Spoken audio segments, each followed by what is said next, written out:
A man's secrets are rarely safe, but Richard Sterling believed his were different. He believed they were insulated by billions of dollars, by the vast expanse of the Pacific Ocean, and by the naivety of the beautiful young woman beside him. From their overwater bungalow in Bora Bora, the world seemed a distant, manageable thing.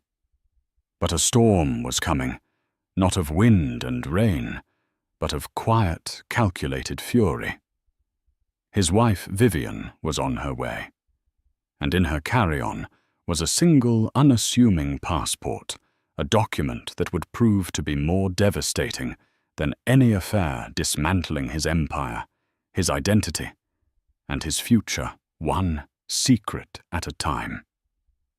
The sun in Bora Bora didn't just shine.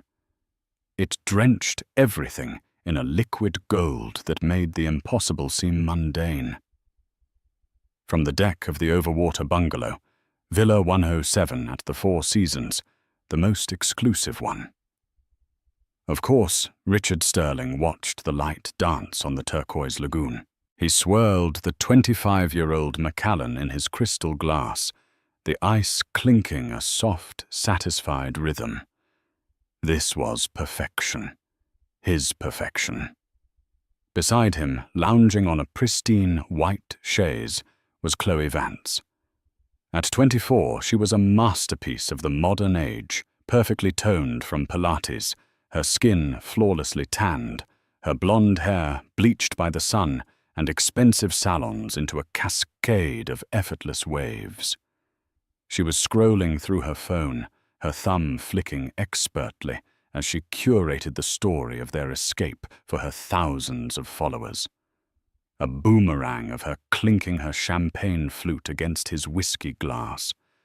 A filtered selfie with Mount Otamanu in the background, captioned, "Found Heaven."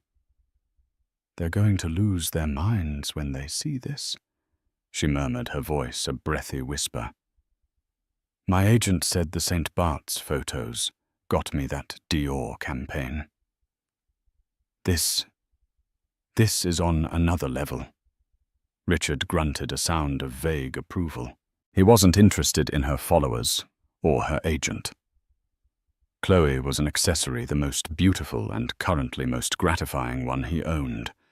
She was a living, breathing testament to his power. He was 52, but with her on his arm, he felt 30 again. He felt vital.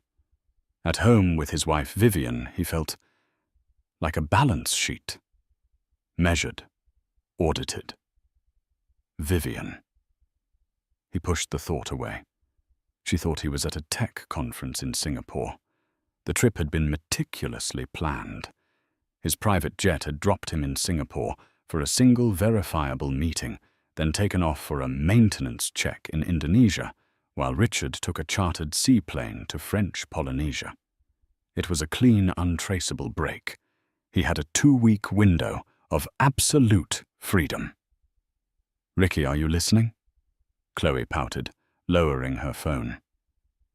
"I was asking if we should have dinner on the beach tonight, or have the chef come to the villa." "Whatever you want, darling," he said, reaching over to run a hand down her arm. Her skin was warm, pliant. Unlike Vivian's, which always felt resistant, as if she were braced for something. Chloe was the opposite of Vivian in every conceivable way. Where Vivian was quiet, Chloe was loud. Where Vivian's beauty was in her sharp, intelligent eyes and classical bone structure hidden behind conservative cardigans, Chloe's was a dazzling, in-your-face spectacle. Vivian read financial reports for fun. Chloe read gossip columns for work. For 25 years, Vivian had been his partner, the silent architect of his empire. She'd managed their properties, vetted his investments, and smoothed over his social gaffes with a grace that made everyone forget his ruthless blue-collar origins. She was brilliant, indispensable, and utterly suffocatingly predictable. Chloe was a vacation from his life, a beautiful, temporary escape. He stood up, stretching his arms. I need to make a call. The Singapore deal is in its final stages. A few loose ends to tie up. Chloe's eyes lit up at the mention of the deal. She knew it was worth hundreds of millions. Of course, baby. Go be a titan of industry. She blew him a kiss and went back to her phone, probably crafting another post about her powerful, mysterious boyfriend. Richard stepped inside the villa, the cool air conditioning a welcome shock. He pulled out his satellite phone, the one Vivian couldn't track. He dialed his CFO, Marcus Thorne. Marcus. Status, Richard. It's complicated, Marcus said, his voice strained. The third tranche financing just hit a snag, a compliance flag from the bank in Zurich. They're asking for an updated source of funds declaration, and they want it cross-signed by the primary shareholder. Richard's grip tightened on the phone. The primary shareholder is me. No, Marcus said carefully. The primary shareholder of the holding company, Sterling Consolidated, is the Sterling Family Trust. The trust requires 2 signatories for a capital movement of this size. You and Vivian. Richard swore a low, guttural sound. He paced the cool marble floor of the villa. Of course. It was a fail-safe Vivian had insisted on years ago, after a risky venture nearly cost them everything. He'd seen it as a sign of her lack of faith in him. She'd called it prudent. Now her prudence was a leash yanking him back from across the globe. Just handle it, Marcus. Forge the signature. You've done it before. There was a pause. Not on a 9-figure deal, Richard. Not with Swiss regulators who are already on high alert. Vivian's signature is unique. The flourish on the E, it's impossible to replicate perfectly. If they flag it, the entire deal could be frozen, and we'd be under investigation. Frustration burned in his chest. He was Richard Sterling. He didn't get stopped by compliance flags and signatures. He built skyscrapers. He acquired companies. He bent the world to his will. Yet he was being thwarted by his wife's handwriting. Fine, he snapped. Tell them there's a delay. I'll handle Vivian when I get back. He hung up his mood, souring the paradise outside. He walked back onto the deck, the golden light now feeling garish and mocking. Chloe was looking at him, her smile faltering. Everything okay, Ricky? Just business, he said, his tone sharper than he intended.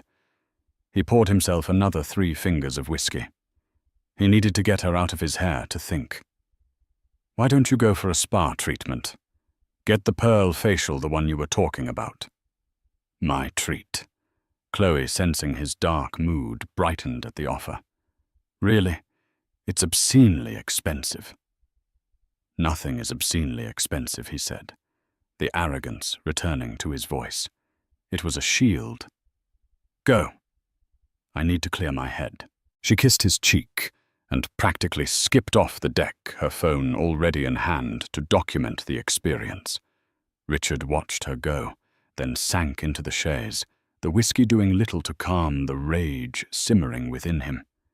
He was trapped by his wife, by his business, by the very Emma he had built to be free. He looked out at the horizon, at the endless blue, meeting the endless scum. He had come here to feel like a god, untouchable and omnipotent. For the first time in the midst of all this manufactured perfection, he just felt like a man on a very long leash. And he was starting to suspect the person holding it was about to give it a very hard pull. While Richard Sterling was chafing under the tropical sun, Vivian Sterling was in the heart of their empire, a cavernous, climate-controlled storage facility in a nondescript part of New Jersey. The air was cold and smelled of paper and preservation chemicals. This wasn't one of Richard's flashy offices in Manhattan. This was the company's nerve center, its memory. It housed 25 years of paper records, old deeds, original incorporation documents, blueprints and tax filings from before everything was digitized. Vivian, dressed in a simple grey cashmere sweater and tailored trousers, moved through the aisles of steel shelving with purpose. She wasn't weeping into a pint of ice cream or plotting revenge with her girlfriends over Chardonnay. Her grief had come and gone months ago, a silent, sharp storm that had passed, leaving behind a cold, hard clarity. The discovery hadn't been a cliché. There was no lipstick on a collar, no late-night text message. It was a number. A single recurring wire transfer of $50,000 a month, leaving one of their secondary accounts and going to a CV Designs Inc. She had been conducting a routine quarterly audit of their personal finances, something Richard had long since dismissed as her hobby when she saw it. It was sloppy, arrogant. He thought she wasn't looking anymore. Her first instinct was a dull, familiar ache. It wasn't the first time. She knew about the flight attendants in the early years, the real estate agent in London. She had always chosen to ignore them, convincing herself they were meaningless distractions from the real prize, the empire they were building, the legacy for their children, James and Olivia. She was the co-founder, the strategist, the one who saw the long game. She had traded passion for partnership, and for a long time it had seemed like a fair deal. But this felt different. $50,000 a month wasn't a fling. It was an investment, an allowance, a kept woman. A quick, discreet search by a private investigator confirmed it. Chloe Vance, a 24-year-old Instagram model. Vivian had looked at the girl's social media profile, a dizzying collage of luxury hotels, designer bags, and seductive pouts. It was all so cheap. It wasn't the infidelity that wounded her pride. It was his appalling taste. That discovery had been the loose thread, and Vivian, meticulous and patient, began to pull. She didn't confront him. She didn't cry. She dug. She hired a team of forensic accountants, not lawyers. She told them to look for more than just a mistress's allowance. She told them to look for the patterns of a man who believed he was above scrutiny. For 3 months, she lived a double life. By day, she was Mrs. Sterling, organizing charity galas, advising her son on his college applications, and having placid dinners with her husband, where he would lie about his day. By night, she would sit in her study, the door locked, poring over encrypted files sent by her team, tracing the tangled web of shell corporations and offshore accounts that Richard had spun. It was worse than she could have ever imagined. He wasn't just hiding money for his flings. He was systematically siphoning funds from Sterling. Consolidated the company she had helped build from a single failing restaurant. He was creating a shadow empire, a second life for himself, funded by their shared one. The real discovery, the one that changed everything, came not from a computer screen, but from a dusty safe in the basement of their Upper East Side townhouse. It was his father's old safe, a relic Richard kept for sentimental reasons. He'd forgotten the combination years ago. But Vivian hadn't. She remembered everything. The combination was the date of their first major success, 08/14/98. The day they secured the loan for their first hotel. Inside, beneath yellowed photographs and his late father's war medals, was a worn, dark blue passport. It was not American. It was a Canadian passport, issued 15 years ago and renewed 5 years prior. The photo was undeniably Richard, but the name was not. Robert Miller. Her breath caught in her throat. It wasn't just a fake ID. With the passport was a birth certificate for a Robert Miller, born in a small, forgotten town in Saskatchewan. There were bank statements from a Cayman Islands bank, all in the name of Robert Miller. And there was a deed to a holding company, Miller Holdings Limited, which, according to the documents, was the sole owner of vast undeclared assets, a vineyard in Napa, a penthouse in Miami, a portfolio of stocks worth tens of millions. This was the core of his betrayal. He hadn't just cheated on her, he had erased her. The assets in Miller Holdings weren't siphoned from their company's profits. They were purchased with the proceeds from the sale of properties and assets that Vivian herself had acquired and developed under the Sterling Consolidated umbrella, which he had secretly sold off and laundered through the Miller identity. He had been stealing their shared past to build himself a separate future. The name Richard Sterling, the powerful tycoon, was the public-facing entity.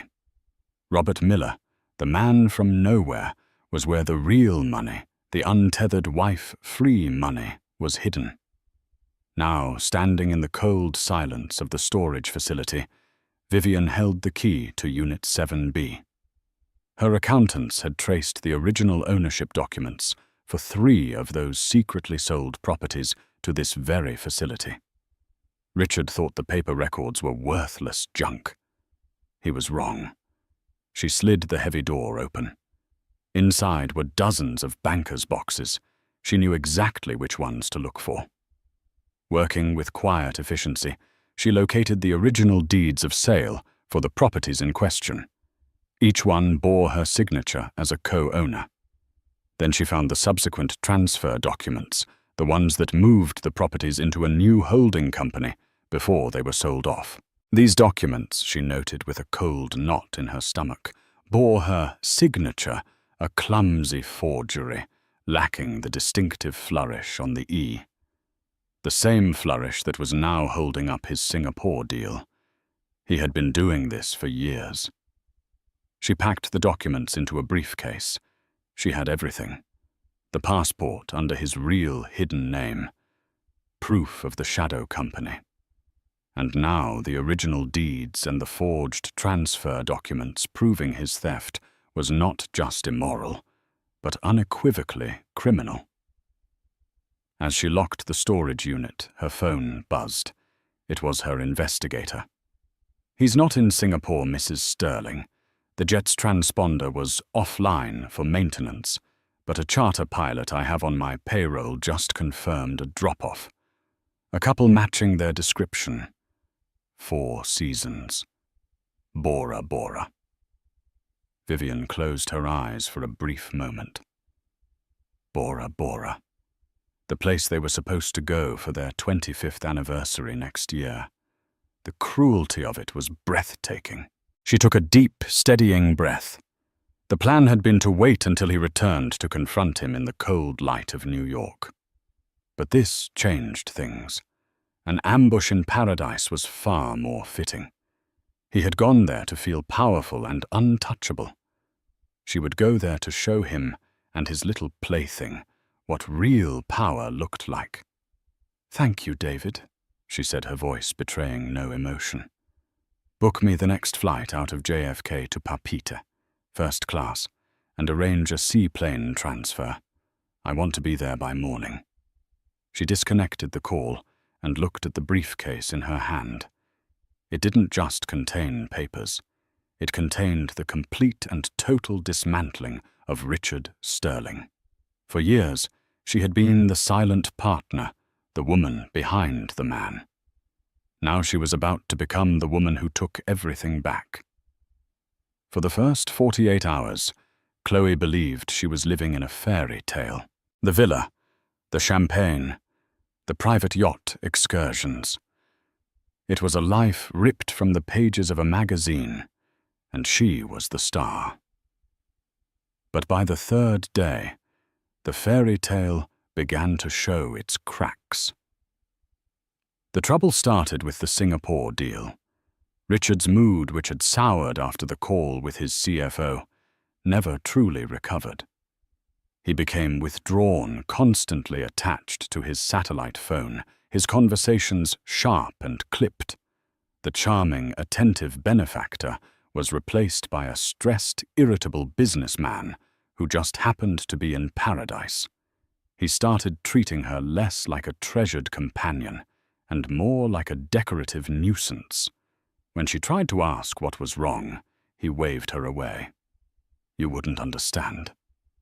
When she tried to initiate affection, he would tolerate it for a moment, before turning back to his work, his mind clearly thousands of miles away. The illusion of a romantic escape was crumbling, revealing the stark reality of their transaction. She was the entertainment, and when the client was no longer entertained, her role became awkward and uncertain. One afternoon, as she was trying to get the perfect photo of a black-tipped reef shark from their deck, she overheard him shouting into the phone. "What do you mean, refused to sign?" he snarled. "Did you tell her what's at stake?" Chloe froze, sinking down behind the large potted palm on the deck. "Put pressure on her." "Marcus." Richard continued, his voice tight with fury. "Remind her that half of her net worth is tied up in this company. If this deal goes south, she goes down with me." There was a pause. Chloe could imagine the man on the other end speaking. "Don't you dare tell me to be reasonable." Richard exploded. "That woman hasn't been reasonable in 10 years. She's a calculating machine." Fine, I'll handle it when I get back. Just stall them." He ended the call with a vicious jab at the screen and hurled the expensive satellite phone onto a cushioned sofa. He stood with his back to her, his hands on his hips, breathing heavily. He looked smaller, less like the powerful titan she bragged about to her friends, and more like a cornered animal. Chloe felt a chill that had nothing to do with the sea breeze. He was talking about his wife. Vivian. Chloe had always pictured her as a frumpy older woman who was content to live off her husband's success. But the woman Richard was describing, a calculating machine who had the power to scuttle a 9-figure deal, sounded nothing like that. For the first time, it occurred to Chloe that she had no real idea who Vivian Sterling was. She was just a name, a ghost that was tacitly understood to be part of the arrangement, but never mentioned. Later that evening, Richard tried to apologize for his mood. He opened a bottle of vintage Dom Perignon and ordered a lavish seafood platter to the villa. He put on a show of being the charming host again, but his eyes were distant, his smile strained. "I'm sorry, darling," he said, topping up her glass. "This deal is just complicated. High stakes. It's making me tense." "It's okay, Ricky," Chloe said, trying to sound breezy and unconcerned. But the overheard conversation had planted a seed of doubt. She wasn't just his beautiful escape. She was an active part of his betrayal of a woman who was clearly a formidable force in his life. "You mentioned your wife. Is she the one causing the trouble?" The question hung in the air instantly, shattering the fragile truce. Richard's face hardened. The forced smile vanished. "We don't talk about her," he said, his voice dangerously low. "Ever. Understand, I just thought—" "You thought wrong," he snapped. He stood up his chair, scraping loudly against the wooden deck. "You are here to be a pleasant distraction, Chloe, to help me relax. You are not here to get involved in my business or my family. That is the arrangement. If you can't stick to it, this little vacation ends right now." The words hit her like a slap, a pleasant distraction. The arrangement. All the romantic illusions she had built up in her mind, that he was falling for her, that he might one day leave his wife, that she was more than just a beautiful girl he was renting. All of it collapsed into a pile of ugly transactional dust. She was a service he had procured, and he was reminding her of the terms and conditions. Tears welled in her eyes, born of humiliation more than heartbreak. "I'm sorry," she whispered, looking down at her plate. Richard sighed a long, exasperated sound. He ran a hand through his hair. "Look, just finish your champagne. I'm going for a walk." He left without another word, stalking down the boardwalk toward the main resort, leaving her alone with the opulent feast and the crushing weight of his words. Chloe sat there, the bubbles in her glass going flat. She looked around at the picture-perfect villa, the endless ocean, the star-filled sky. It was all a beautiful, expensive stage set. And she had just been reminded that she was nothing more than a temporary player, easily replaced in a drama far more complex and serious than she had ever imagined. The paradise he had promised her now felt like a prison, and she was suddenly desperately afraid of the real star of the show, the woman whose name was Forbidden Vivian. The morning air was thick with the scent of tiara flowers and salt. Richard had returned late the previous night, his mood no better. They had slept in the same bed, like two strangers, a canyon of unspoken resentment between them. Now, he sat on the deck, nursing a strong black coffee, trying to strategize. He would have to cut the trip short, go back to New York, and force Vivian's hand. He would threaten, cajole, bribe, whatever it took. He wouldn't let her destroy this deal. Chloe was inside, pointedly packing a few of her things into a suitcase, a piece of passive-aggressive theater he chose to ignore. The silence was heavy, broken only by the gentle lapping of the lagoon against the villa's stilts. It was then that he heard it. The low, whirring sound of an approaching engine. Not one of the resort's boats, but the distinct thrum of a seaplane. It was unusual for one to land so close to the private villas. He stood up, shielding his eyes against the morning glare, and watched as the plane gracefully touched down on the water, 100 yards away. A resort tender immediately sped out to meet it. He thought little of it, assuming it was a new guest with a flair for the dramatic.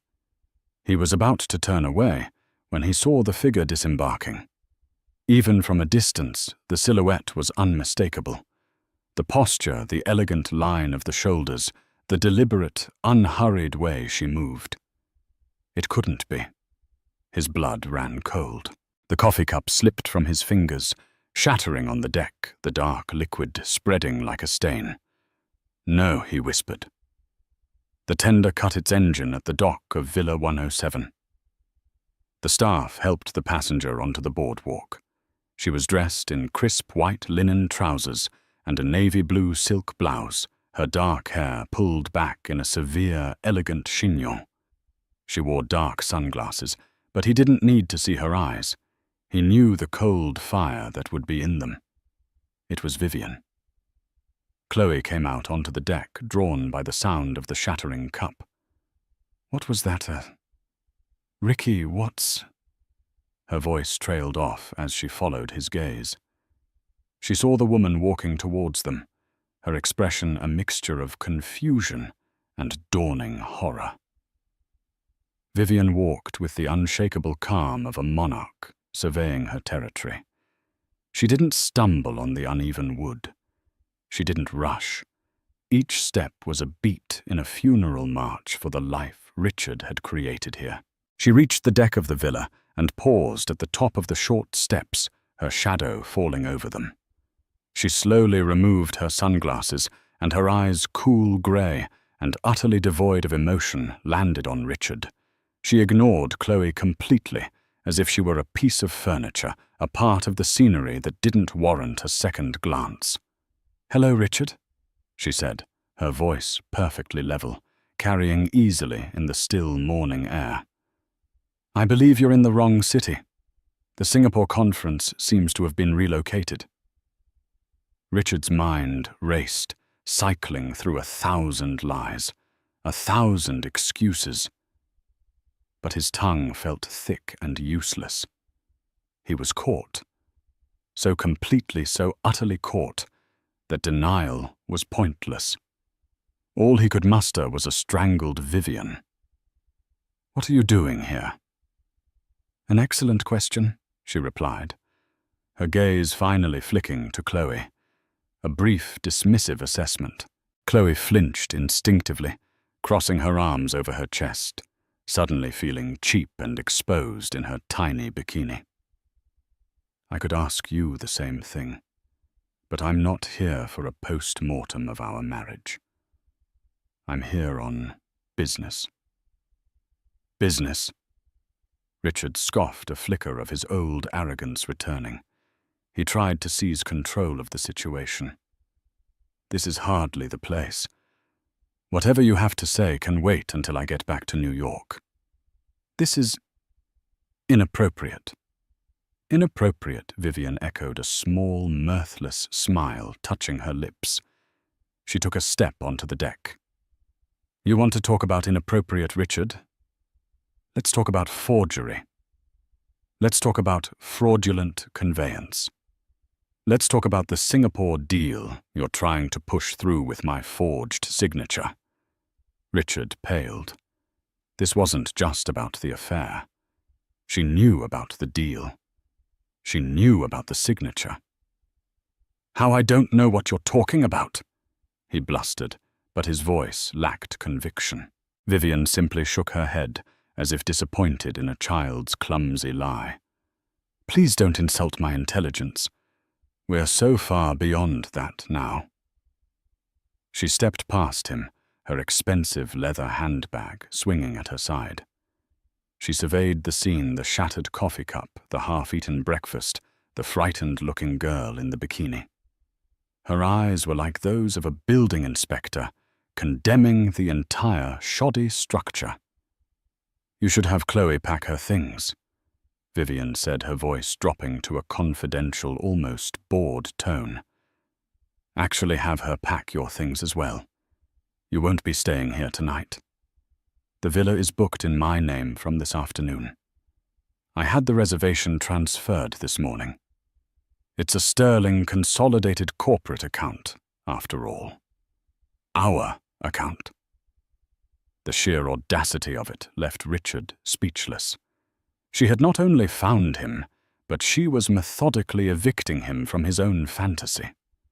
Chloe, who had been frozen in place, finally found her voice. "Who do you think you are?"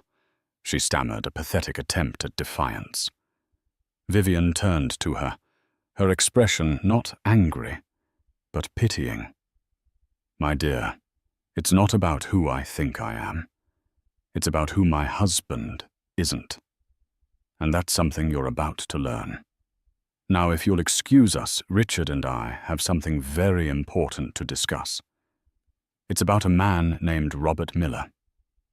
At the mention of that name, every last drop of color drained from Richard's face. It wasn't just an ambush, it was an execution. And Vivian had just revealed she held the axe. The name hung in the humid air, heavier and more threatening than the gathering storm clouds on the horizon. Robert Miller. It was a ghost, a secret buried so deep Richard had begun to believe it didn't exist. To hear it spoken here in this place from Vivian's lips was so jarring it felt like a physical blow. His carefully constructed world, already fractured now, simply vaporized. I don't," he began, but the words died in his throat. "Stop, Richard," Vivian said, her voice cutting through his feeble attempt at denial. She unclasped her Hermes handbag, and from it she withdrew a single object, a dark blue Canadian passport. She didn't throw it at him. She didn't wave it in his face. She placed it on the glass patio table with a quiet, definitive click. "Let's dispense with the theater." Chloe stared at the passport, then at Richard's ashen face. "What is that? Who is Robert Miller?" Richard ignored her, his eyes locked on the passport, as if it were a venomous snake. "Where did you get that?" he whispered, his voice hoarse. "From your father's safe," Vivian replied calmly. "The one you thought you'd forgotten the combination to. You forget Richard. I was there when you set it, the day we bought our first restaurant. 08 to 14, 98. I forget nothing." She let that sink in, the reminder of their shared history, the history he had tried to steal and erase. "This," she said, tapping a perfectly manicured finger on the passport, "is more than just a travel document. It's the key to everything you've hidden from me, from our family, from our company. Robert Miller, born in Weyburn, Saskatchewan. The boy who ran away from a dirt-poor farm at 17 with nothing but a fake name and a desperate ambition. The boy who became Richard Sterling." Chloe gasped, staring at Richard as if seeing him for the first time. The suave, powerful billionaire was a construct, a brand. "This isn't just about you hiding your humble origins." Vivian continued, her voice like a surgeon's scalpel, precise and cold. "This is about fraud. For the last 15 years, Robert Miller has been very busy. He's been opening bank accounts in the Cayman Islands. He's been founding shell corporations. And most importantly, he's been buying assets. My assets. Our assets." She reached into her bag again and pulled out a slim file folder. She opened it on the table next to the passport. Inside were copies of deeds, bank statements, and flow charts that mapped out a dizzying web of transactions. The vineyard in Napa that you told me we lost money on and had to unload for a loss, Robert Miller bought it a week later for pennies on the dollar through a shell company. The commercial property in Soho you claimed was a tax liability. It was transferred to Miller Holdings and now generates 7 figures a year in rent. The list goes on, Richard. For years you've been using your real identity to steal from your fake one." She looked directly at him, and for the first time he saw not just anger in her eyes, but a profound, weary contempt. "The affair. Chloe," she said, gesturing vaguely in the girl's direction without looking at her. "Honestly, Richard, that's just a symptom of your pathetic midlife crisis. It's insulting, but it's mundane.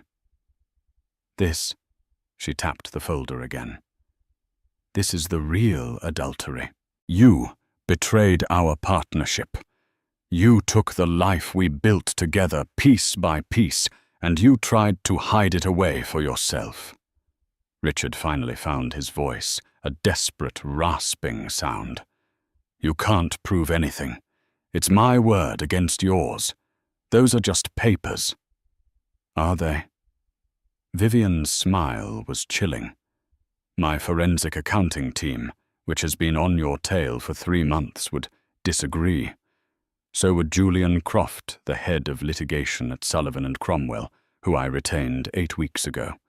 They found the original deeds in our New Jersey archives, the ones with my real signature, and then they found the forged transfer documents you used to move the assets. The forgery is good, Richard, but it's not perfect. You could never get the flourish on the E quite right. The same little problem that's holding up your Singapore deal right now." The final piece clicked into place. She hadn't just discovered his past. She had methodically, brilliantly, and silently cornered him. Every move he thought he was making in secret, she had been watching. Every lie he told, she had been documenting. He sank into a chair, the fight draining out of him. He was no longer a titan of industry. He was Robert Miller from Saskatchewan, a petty thief caught with his hand in the cookie jar. Chloe, who had been listening with a look of growing horror, finally spoke. "So, the money? It's not all yours?" she asked, her voice small.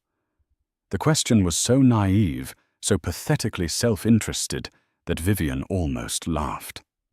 "Oh, my dear girl," Vivian said, finally turning to face her fully. "You have a fundamental misunderstanding of the situation. There is no his money. There is no my money. There is only our money. And the man you know as Richard Sterling is about to find out that his access to it has just been permanently revoked. Every account, every asset, every credit line in the name of Richard Sterling or Robert Miller has been frozen by court order as of an hour ago. Julian filed the injunction this morning in New York." Richard lunged to his feet. "You what? You can't do that. You'll destroy the company. You'll destroy everything." "No, Richard," Vivian said, standing to face him, her voice ringing with an authority he had never heard before. "You destroyed everything when you decided our partnership was a bank you could rob. I am saving the company. I am saving our children's legacy from the man who was willing to gamble it all away for a second life with this." She gave Chloe another withering glance. "As of this morning, the board has been notified of your fraudulent activities. I have invoked the emergency clause in our shareholder agreement. You have been removed as CEO of Sterling Consolidated. I have been appointed interim CEO. The Singapore deal is dead. Your life as you know it is over." She picked up the Robert Miller passport from the table and held it out to him. "This is all you have left. The identity you cherished so much in secret. You're free to use it. But I should warn you. The moment you try to access any of Robert Miller's accounts, you'll trigger an international fraud alert. Robert Miller is a wanted man. Richard Sterling is just a broke, disgraced philanderer. Choose your poison." The silence that followed Vivian's declaration was absolute. The world had been reduced to the confines of the villa's deck, and within that space a king had been deposed, Richard Sterling. The man who commanded boardrooms and moved markets stood there utterly stripped of his power, his face a mask of disbelief and impotent rage. Chloe was the first to react. The intricate fantasy she had built around Richard, the powerful protector, the ticket to a life of endless luxury, had been demolished.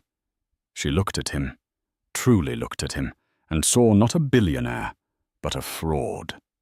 A man named Robert Miller, from a town she'd never heard of. A man who was, according to the terrifyingly calm woman in front of her, broke. Her survival instincts, honed by years of navigating a world that valued beauty and proximity to power above all else, kicked into high gear. This ship was sinking, and she had no intention of going down with it. She took a hesitant step away from Richard, creating a visible and symbolic distance between them. Her voice, when she spoke, was no longer defiant but shaky and pleading, directed entirely at Vivian. I didn't know," she said, her eyes wide with a performance of pure innocence. "He told me he was separated. He said it was just a matter of paperwork. I had no idea about any of this. This other name, the money, I swear." Vivian looked at her, her expression unreadable. She neither believed nor disbelieved her. Chloe was simply a piece of collateral damage, and Vivian had no time for her. "Whether you knew or not is irrelevant to me," Vivian said coolly. "Your arrangement was with him. I suggest you take it up with Robert." The use of his old name was another deliberate twist of the knife. Richard, seeing Chloe's defection, finally snapped out of his stupor. "You little snake," he snarled at her. "Don't you dare play the victim here." He then turned his fury back to Vivian. "This is insane. You can't do this, Vivian. 25 years. We built this together. You would tear it all down out of spite over this This girl. You still don't get it, do you? Vivian said, shaking her head in genuine wonder at his denseness. This stopped being about her the moment I found this passport. This is about you stealing from our children. This is about you forging my name to cover your tracks. This is about you trying to build a new life on the foundations of the one I sacrificed my own career to help you build. The girl is just a symptom of the disease, Richard. The disease is your pathological greed and ego. Desperation began to replace his anger. He took a step towards her, his hands outstretched in a gesture of appeal. Ellie, please, he begged, using the pet name he hadn't used in a decade. We can fix this. I can call it off. I'll give it all back. The accounts, the properties, everything. I'll end it with her. We can go back to how things were. The plea was so pathetic, so utterly disconnected from the reality of the situation that Vivian could only stare at him. Go back. There is no going back. You think this is a negotiation. You think after all this I would ever trust you again. You think I could ever look at you and not see a common thief who happened to share my bed. Then what do you want? He cried, his voice cracking. Revenge. Do you want to see me in jail? Jail is a distinct possibility, Vivian replied evenly. My lawyers have prepared a criminal complaint. Forgery, wire fraud, embezzlement. It's quite a list. But I'm not sure prison would serve any real purpose. It would create a scandal that would harm the company, and more importantly, our children.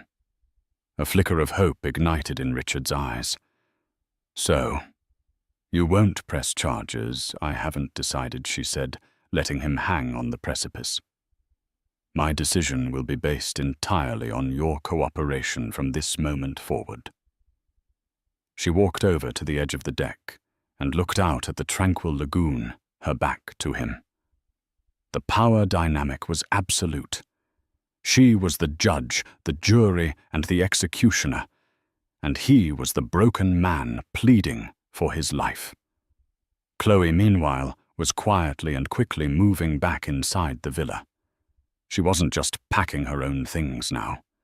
She was gathering anything of value that wasn't nailed down a Patek Philippe watch. Richard had gifted her a pair of diamond earrings, the cash from his wallet on the nightstand.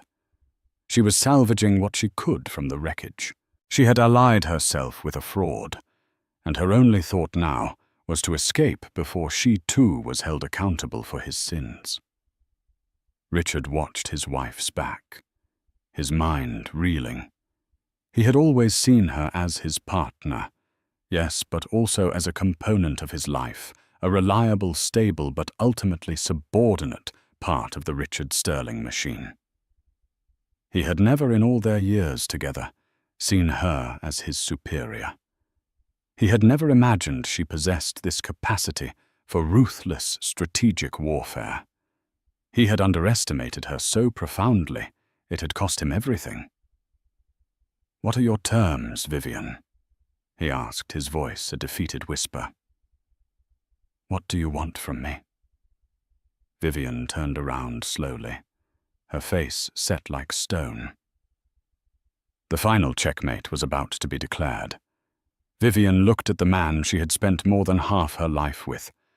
The bluster, the arrogance, the aura of invincibility, it had all been stripped away, leaving behind a desperate, hollowed-out shell. She felt no pity, only a grim sense of finality. My terms are not negotiable, Richard, she began, her voice calm and absolute.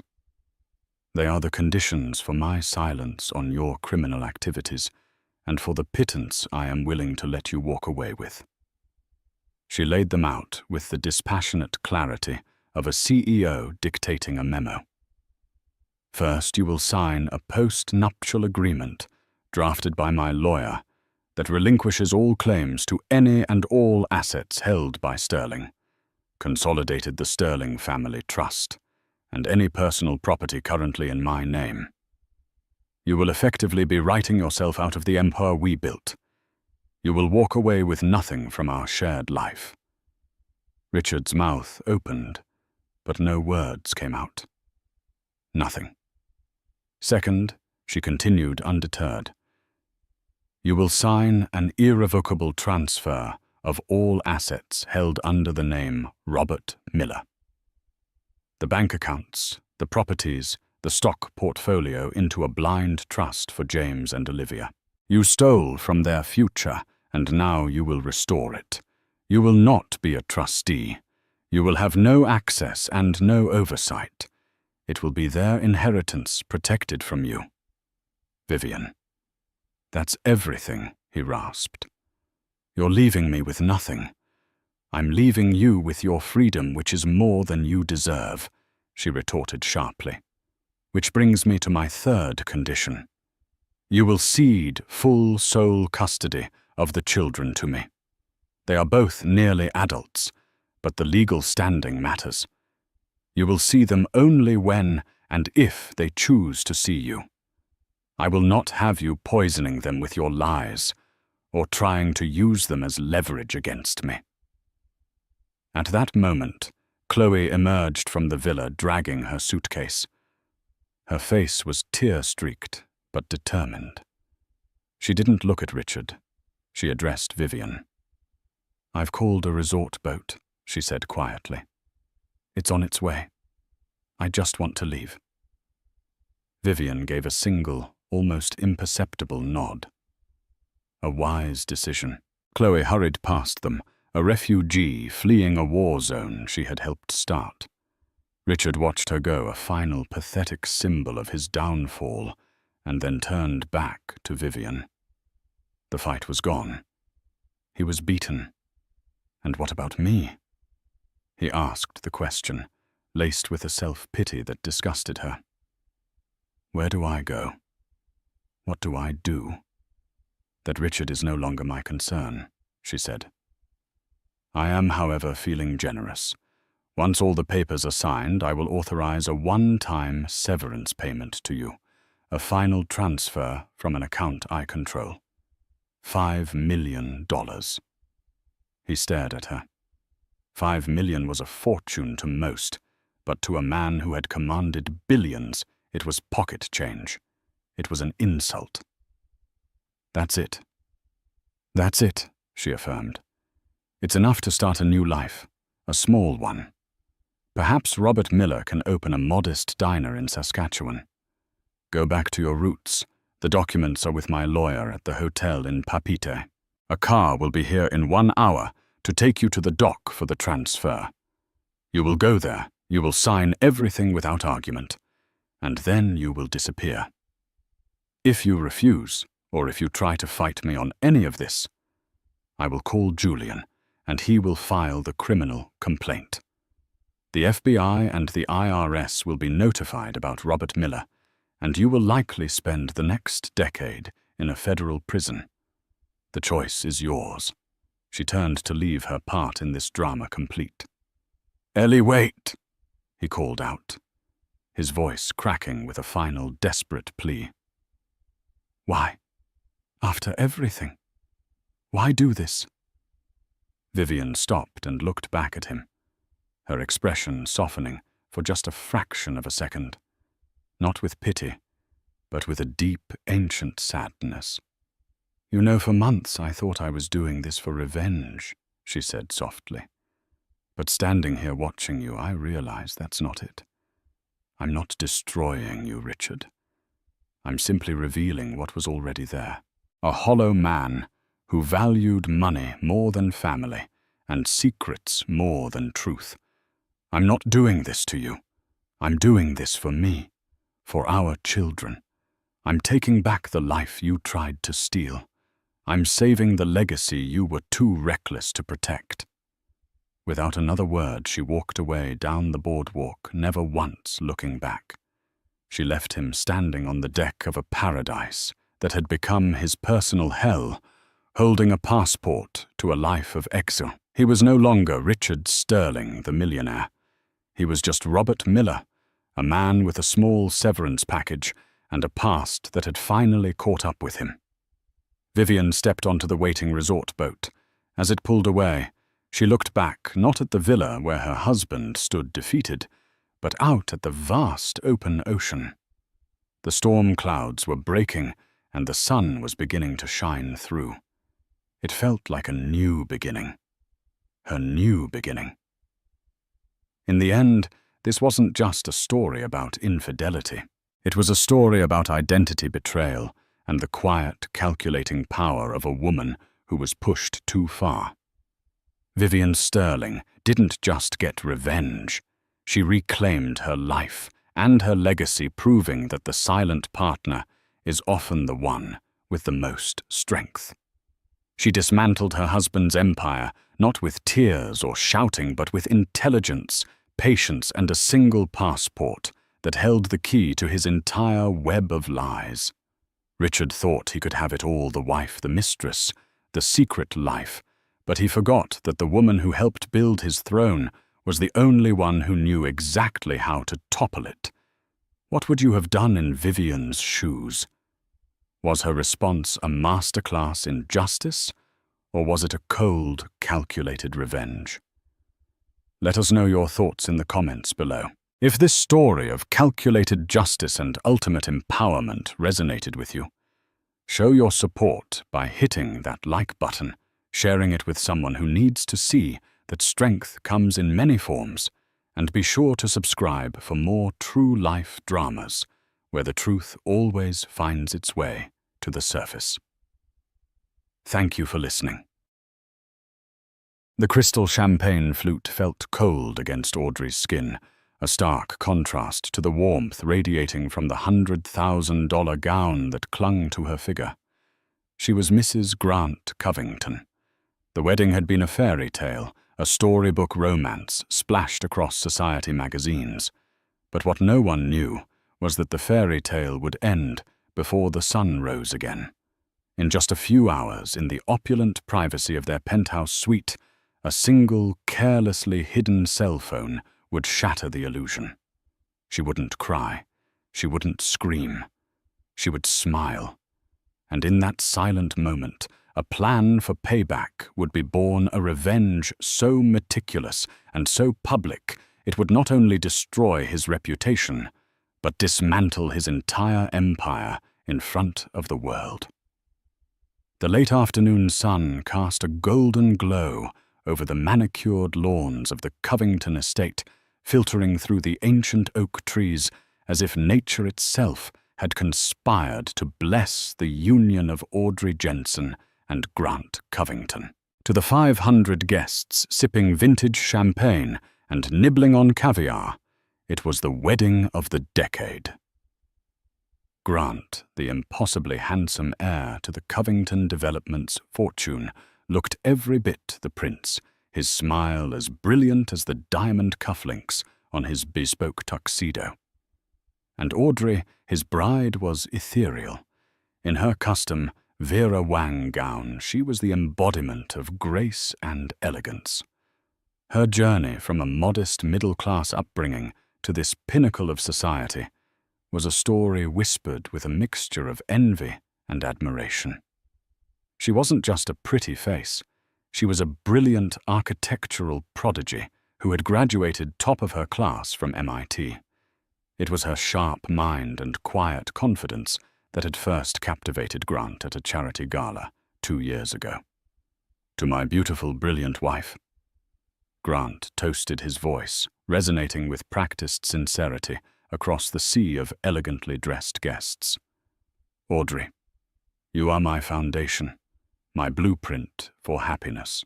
With you by my side, we won't just build skyscrapers, we will build an empire. The crowd erupted in applause. Audrey smiled, her heart swelling with a genuine love she believed was reciprocated. She had put her own promising career on hold, dedicating the last year to supporting Grant's bid to take over as CEO of his family's company. She had poured her innovative ideas and late-night hours into his cornerstone project, the Ethelgard Arcology, a revolutionary sustainable urban development that was meant to be his masterpiece. Their masterpiece. The reception was a blur of congratulations, air kisses, and the flash of photographers' bulbs. Old Mr. Covington Grant's formidable father gave her a curt but approving nod. "You keep him focused, young lady." He'd grumbled a rare compliment from the stoic patriarch. Finally, long after the last guest had departed and the fireworks had faded from the night sky, Grant swept her into his arms and carried her over the threshold of their sprawling penthouse apartment overlooking the city. The rooms were filled with white roses, the air thick with the promise of a perfect life just beginning. "Tired, Mrs. Covington?" Grant murmured, his lips tracing a path along her collarbone. "Not in the slightest," she whispered back, her body alight with anticipation. He chuckled a low, rich sound. "I need to take a quick shower wash off the day. Don't go anywhere." He winked and disappeared into the cavernous master bathroom. Left alone in the magnificent bedroom, Audrey felt a wave of pure, unadulterated happiness wash over her. She slipped out of her heavy gown, letting it pool like a cloud of white silk on the floor. Clad in a simple satin robe, she wandered over to the floor-to-ceiling windows, looking down at the glittering city lights. This was her home now. This was her future. Her gaze drifted to Grant's discarded tuxedo jacket, slung carelessly over a valet chair. A fond smile touched her lips. He was always a little messy, a charming flaw in his otherwise perfect facade. She walked over to hang it up properly, her fingers brushing against the fine wool. That's when she felt it a hard rectangular object in the inside pocket. It wasn't his usual phone. She knew the familiar weight and shape of that one. Curiosity piqued, she reached inside and pulled out a slim, unfamiliar burner phone. It was cheap disposable, the kind used for secrets. A cold knot of unease began to form in her stomach. Why would Grant, a man who owned the latest model of every high-end gadget, have this? Her hands trembled slightly as she pressed the power button. There was no password. The screen lit up, displaying a string of recent messages. The sender was listed only as B. Her heart began to hammer against her ribs. With a deep, steadying breath, she opened the thread. "B, is the show over? I'm bored." Grant almost, playing the part of the devoted husband. "You'd be proud." "B, just make sure she doesn't suspect anything.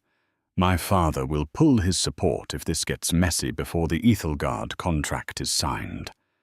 Audrey's breath hitched. She scrolled up, her blood turning to ice. "Grant." "Don't worry. Audrey is completely in the dark.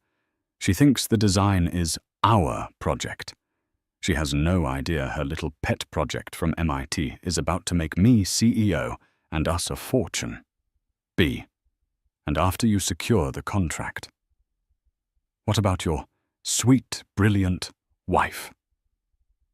The final message sent just an hour ago during their reception felt like a physical blow. Grant. "She'll be a rich divorcee. A necessary and very temporary inconvenience. I'll see you tomorrow at the usual place. The real celebration starts then." The room began to spin. Every word, every promise, every shared laugh from the past 2 years replayed in her mind, now tainted, twisted into grotesque lies.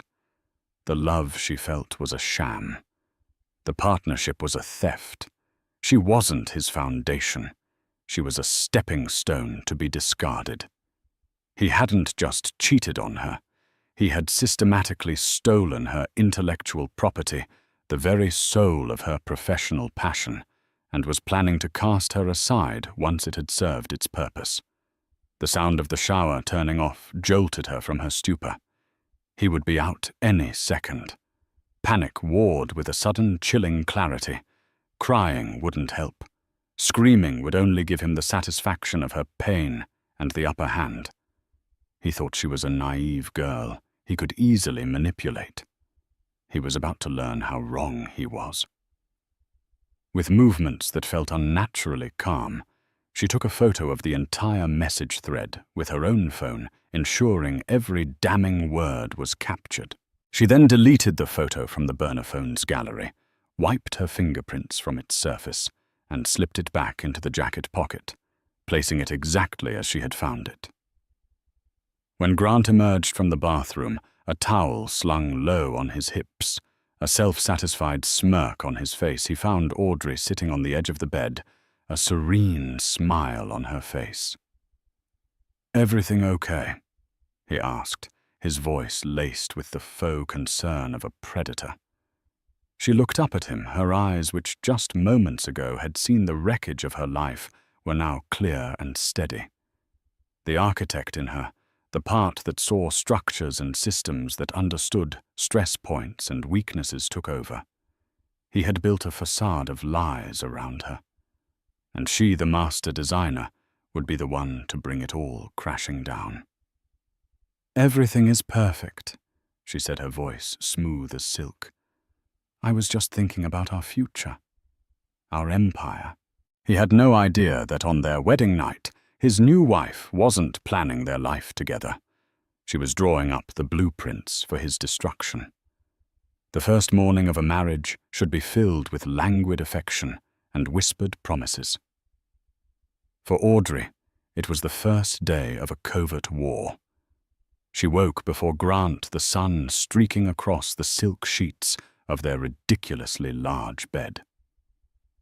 For a disoriented second, the horror of the previous night felt like a nightmare, but the cold, hard certainty that settled in her chest was all too real.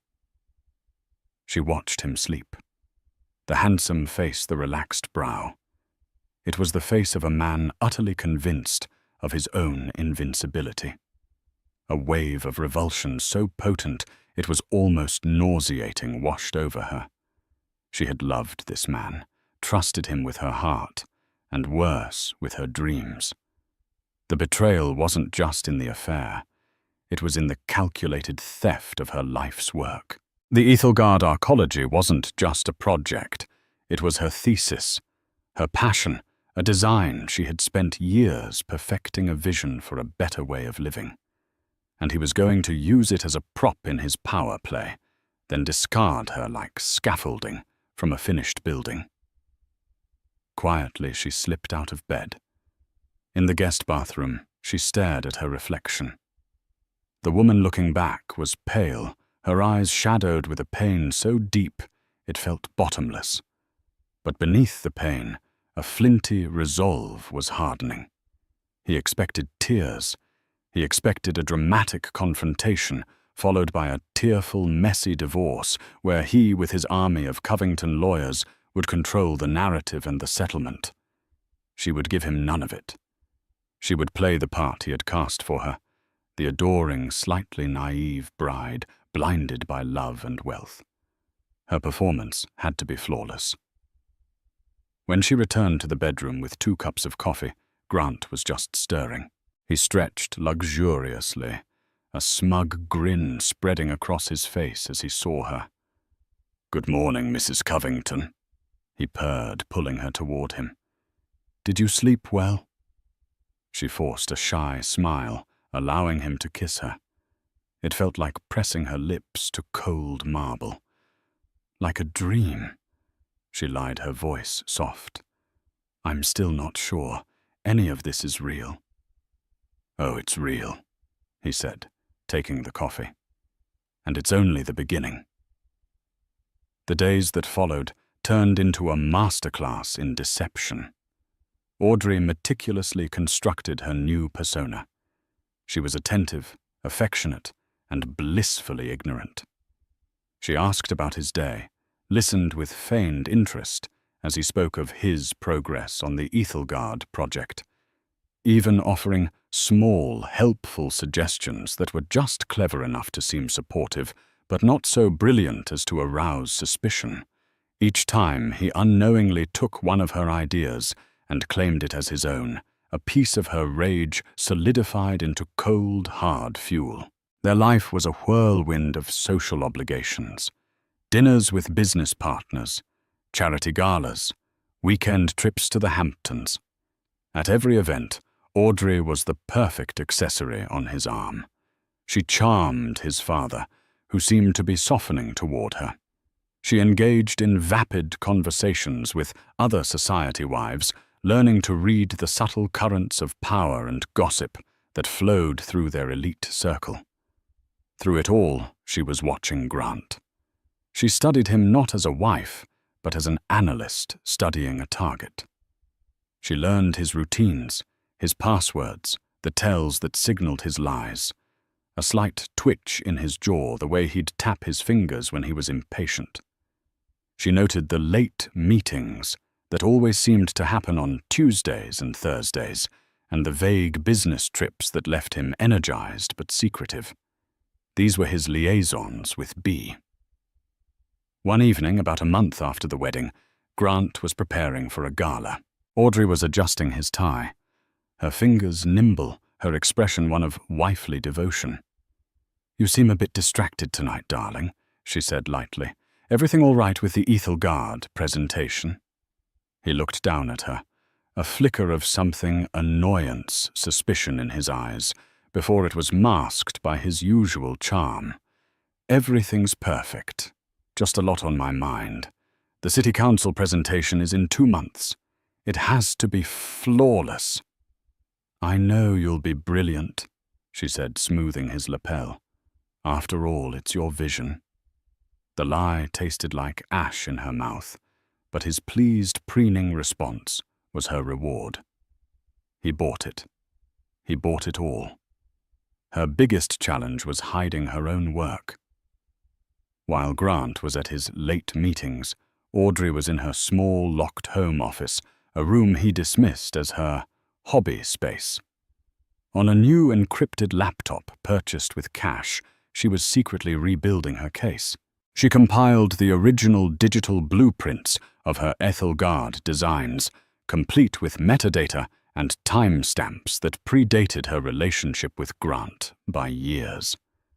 She documented every suggestion she had made to him, cross-referencing them with his updated project files, which she would periodically copy from his home computer using a keylogger she'd installed. One night, while sifting through copied files from his laptop, she found what she was looking for: the identity of B. Bianca Shaw. The name hit her like a punch to the gut. Bianca was the daughter of Franklin Shaw, the head of Shaw Enterprises, Covington's fiercest competitor. It wasn't just a sordid affair. It was a failed corporate maneuver. Grant wasn't just a cheater. He was a fool. He had likely been trying to orchestrate a merger or a partnership through Bianca, and when her father refused, he was left with nothing but a messy affair and a desperate need for a win. The Ethelgard project wasn't just for his ego. It was to save him from a catastrophic business failure. The knowledge was empowering. Grant wasn't a criminal mastermind. He was a cornered, desperate man cloaked in arrogance, and cornered men make mistakes. She closed the laptop, her expression grim. The mask she wore was growing heavier by the day. There were moments late at night when the crushing weight of her reality threatened to suffocate her.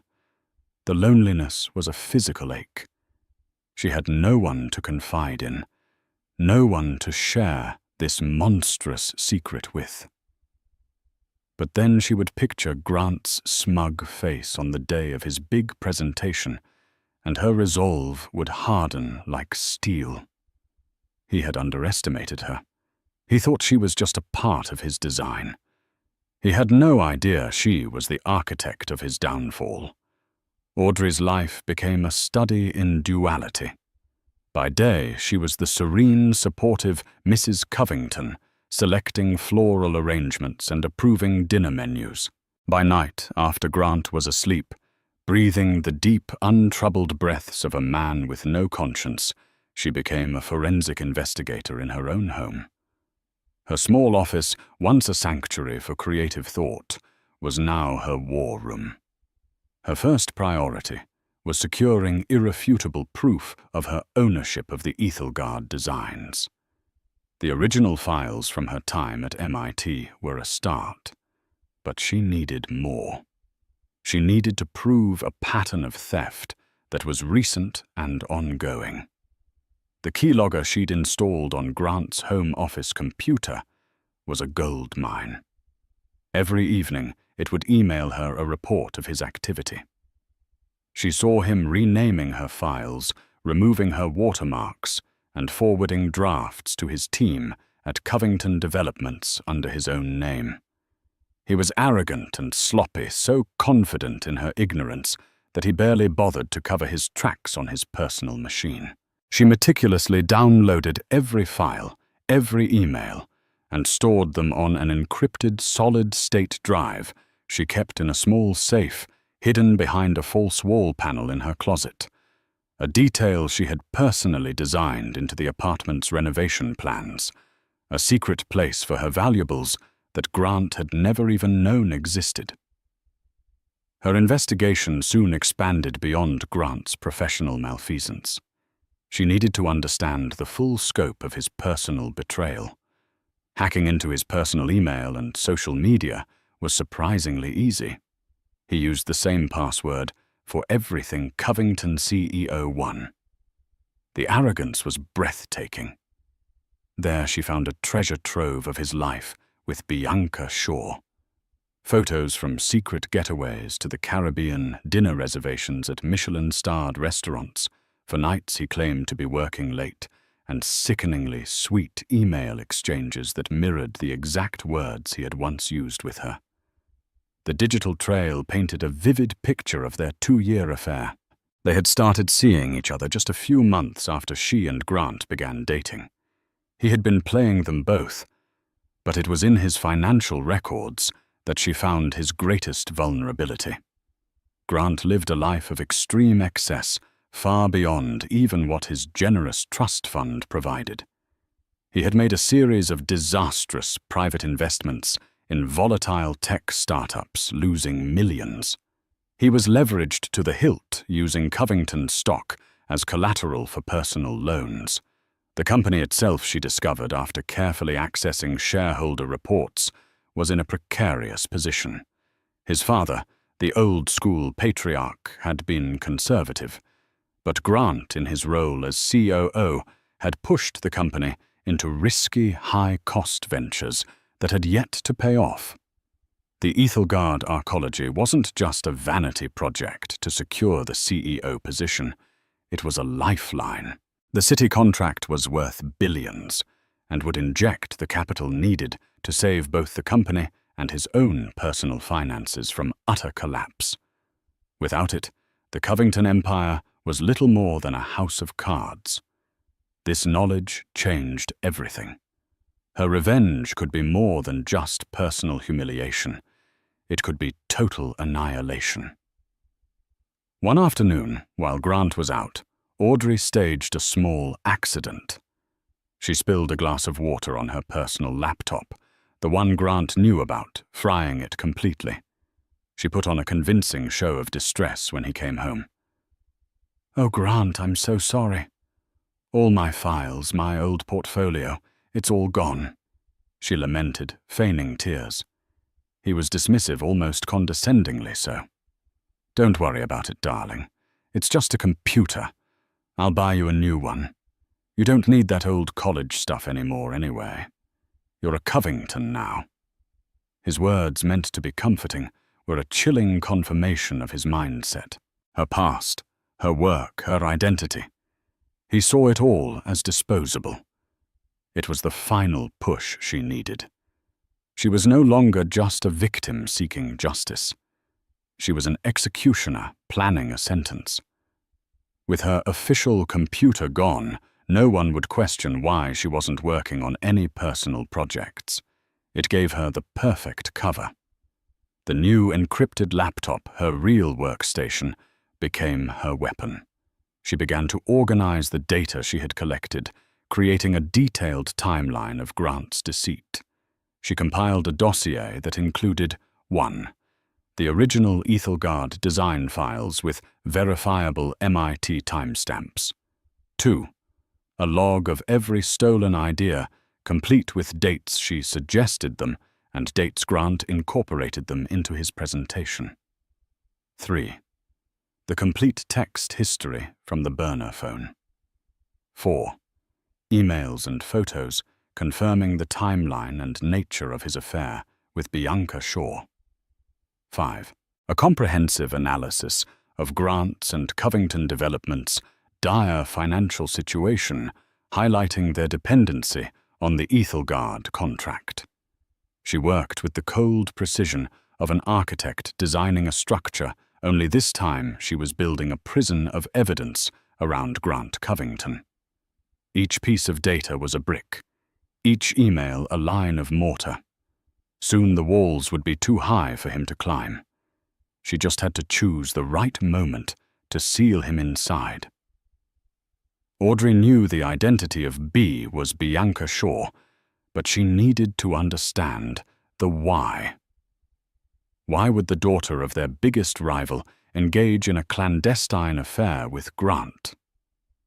The pieces didn't quite fit. Franklin Shaw was a notoriously shrewd and ruthless businessman who despised the Covingtons particularly, Grant, whom he openly called a pampered fool. An alliance seemed counterintuitive. Digging into Bianca became Audrey's new focus. Publicly, Bianca was a socialite and the VP of marketing at Shaw Enterprises, a title many considered ceremonial. She was known for her sharp style, sharper tongue, and a string of high-profile but short-lived relationships. Audrey combed through social media gossip columns and financial news archives, piecing together a profile of a woman desperate to prove she was more than just a pretty face with a powerful father. The key came from an obscure article in a business journal about a failed hostile takeover bid.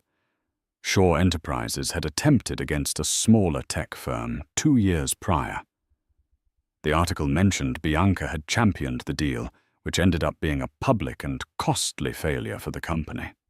Her father had been furious, and according to anonymous sources had sidelined her from all major corporate decisions ever since. Suddenly, the affair with Grant made a twisted kind of sense.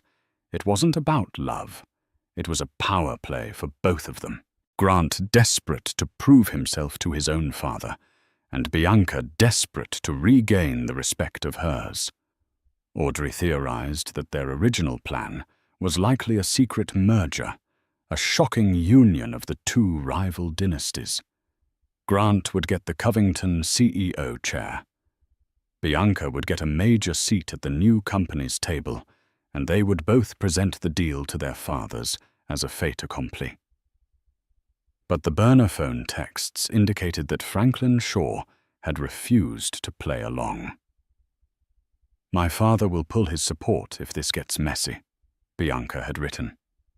This meant Franklin knew something was going on, but his support was conditional, and evidently had been withdrawn. Grant and Bianca's grand plan had imploded, leaving them with nothing but a messy affair and 2 stalled careers. Grant's theft of the Ethelgard project was his desperate Plan B. To confirm her theory, Audrey needed to get closer to the Shaw's world. She remembered a name from a gala guest list, Brenda Lang, a notorious city gossip who was on the board of several charities with Bianca's mother. Audrey engineered a chance encounter at a high-end department store. Putting on her most charming and naive newlywed persona, Audrey struck up a conversation with Brenda. She gushed about her new life, her wonderful husband, and how she was so eager to get more involved in the city's philanthropic scene. Brenda, flattered and eager for a new disciple, lapped it up. Within 20 minutes, Audrey had secured an invitation to a private charity luncheon Brenda was hosting the following week, an event Bianca was scheduled to attend. The day of the luncheon, Audrey chose her outfit carefully, a demure but expensive dress projecting an image of quiet wealth and harmlessness. When she saw Bianca across the room, she felt a jolt of pure loathing. Bianca was exactly as she appeared in photos, flawlessly beautiful with a predatory glint in her eyes. Audrey played her part to perfection. She waited for a moment when Bianca was holding court with a group of women complaining loudly about a cancelled trip to Monaco. Audrey approached with a sympathetic smile. "That's such a shame, Bianca," she said, her voice dripping with sincerity. "Grant and I were hoping to go to the Grand Prix next year. He's been so buried in work with the Ethelgard project. He deserves a break." She watched as Bianca's smile tightened infinitesimally at the mention of the project. A flicker of possession of anger crossed her face before it was smoothed away. "The Ethelgard," Bianca said, her tone dismissive, but her eyes sharp. "Yes, I've heard about Grant's ambitious little venture. Franklin thinks it's a pipe dream." "Oh, I think you'll be surprised," Audrey replied sweetly. "Grant is pouring his entire soul into it. He says it's the most important work of his life. It's truly his vision." She emphasized the word his, holding Bianca's gaze for a fraction of a second too long. It was a calculated risk, a tiny crack in her facade, to see if Bianca would react. Bianca's eyes narrowed. She saw Audrey not as a rival, but as an idiot, a clueless wife who was simply parroting her husband's lines. "Well," Bianca said with a condescending smirk, "a man's vision is only as good as the foundation it's built on. Let's hope his isn't built on sand." The veiled threat was unmistakable. Bianca was still possessive of the project, still saw it as her ticket back to power. She had no idea that the foundation she was sneering at was the very woman she was talking to. Audrey left the luncheon with everything she needed. The affair wasn't just a side piece. Bianca was an active, if resentful, co-conspirator in the theft. This made the web of deceit far more tangled and far more damning. The downfall wouldn't just be Grant's. It would take Bianca down with him. The thought brought a grim smile to Audrey's face. The scope of her payback had just doubled. Audrey knew that possessing the truth was one thing. Deploying it for maximum impact was another entirely. A messy divorce proceeding would see her evidence buried in legal motions and non-disclosure agreements. Grant's army of lawyers would paint her as a scorned, hysterical wife.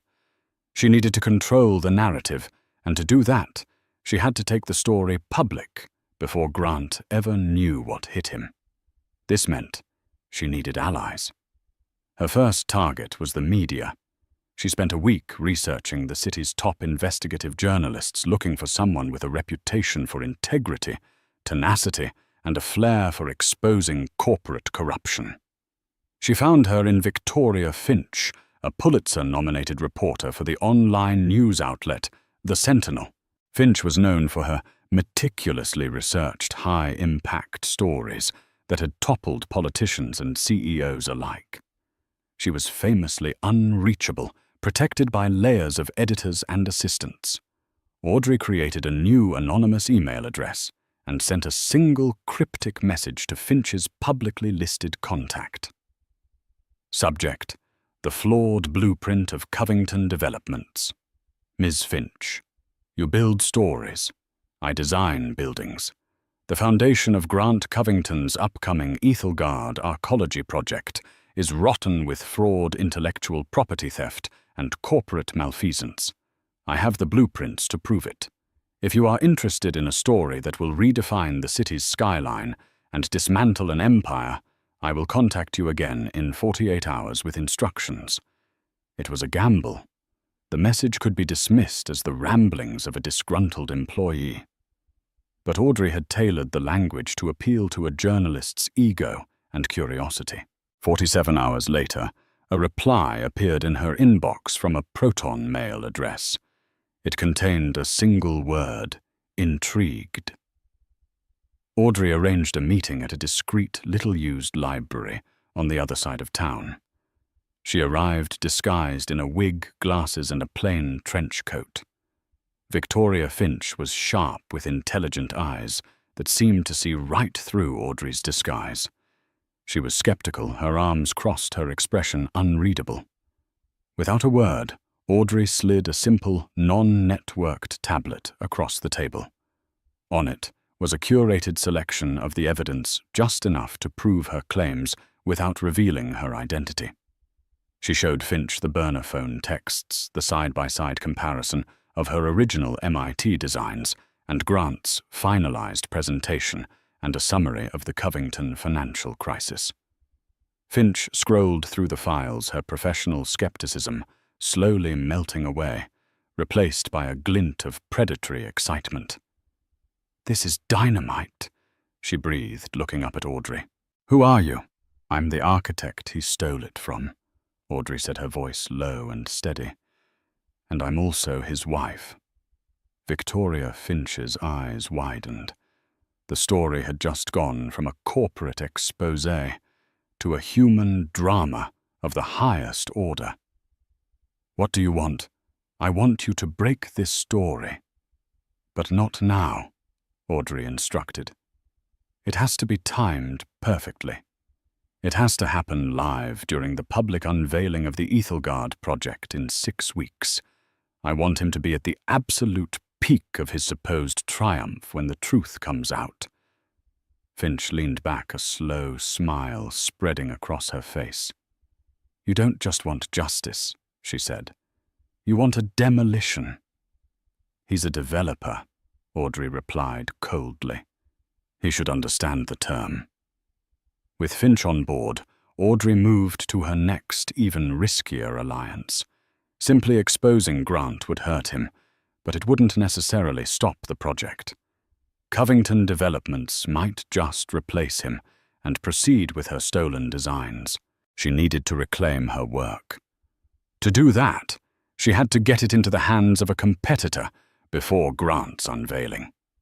She researched every major development firm in the region, dismissing Shaw Enterprises immediately. She finally settled on Anderson Realty Group, a newer innovative firm, run by Cole Anderson. Anderson had a reputation for being ethical, brilliant, and a champion of sustainable design. He was the antithesis of Grant Covington. Again, using an anonymous email, she requested a meeting with Anderson, attaching a single, stunningly rendered image of a futuristic, self-sustaining residential tower, a piece of the Ethelgard design Grant had never even seen. The meeting took place in Anderson's sleek, minimalist office. Cole Anderson was in his early 40s with a calm, focused energy. Audrey, once again in a different disguise, didn't reveal her identity. She presented herself as an independent architect, looking for a partner to bring a major project to life. She laid out her complete original vision for the Ethelgard arcology, far beyond the stolen pieces Grant possessed. She explained its zero-carbon footprint systems, its integrated community farming, its revolutionary water recycling, the soul of the project that Grant had been too ignorant to understand or steal. Cole listened intently, his eyes lighting up with genuine excitement. "This is groundbreaking and cool," he said, looking over the blueprints. "This isn't just a building, it's a new paradigm. Why haven't you brought this to market? My former partner tried to steal it and pass it off as his own," Audrey stated simply. "He's planning to unveil a simplified, corrupted version of this design in 6 weeks to win the city's downtown redevelopment contract." Cole leaned forward, connecting the dots. "You're talking about Grant Covington?" Audrey nodded. "I've already filed for provisional patents on every key design element and technological innovation within this project. They were granted last week." Legally, it is mine and mine alone. Covington's project is built on a foundation of theft, and I have the evidence to prove it. When his company implodes, the city will still need a developer for that contract. I want that developer to be you, and I will be your lead architect."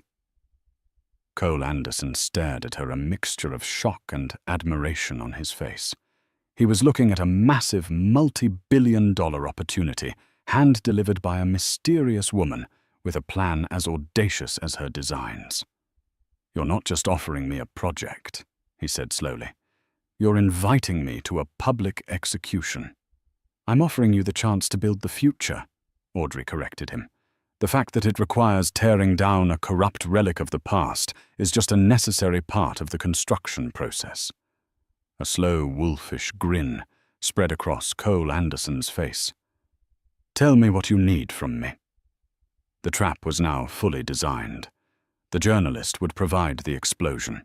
The competitor would seize the opportunity from the rubble. All the pieces were in place.